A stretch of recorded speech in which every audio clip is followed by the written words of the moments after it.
অনেকে ভয় দেখায়।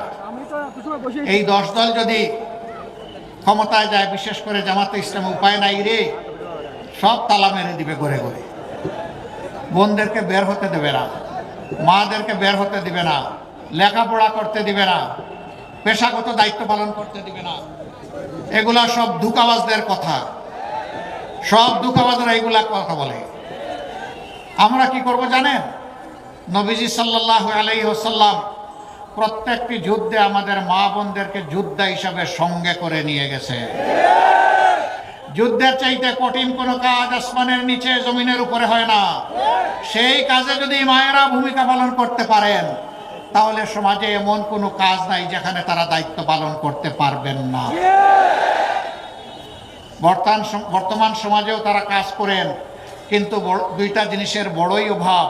একটি হচ্ছে তাদের নিরাপত্তা, আর একটি হচ্ছে তাদের মর্যাদা।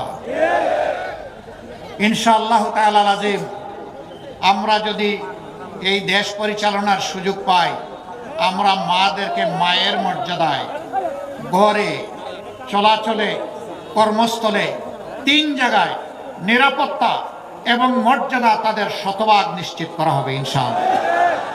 আমরা বিশ্বাস করি আমাদের জীবনের চাইতে আমাদের মায়েদের ইজ্জতের মূল্য অনেক বেশি। আমাদের চাইতে কেউ এই মূল্য, এর প্রতি সম্মান প্রদর্শন করেছেন তার প্রমাণ কেউ রাখতে পারেন নাই। যারা আজকে বড় গলায় কথা বলেন বিভিন্ন জায়গায়, তাদের হাতেই আমাদের মা বোনেরা, মেয়েরা ক্ষতিগ্রস্ত হয়। বড়ি বড়ি প্রমাণ প্রতিদিন এই বিভৎস চিত্র উঠে আসে।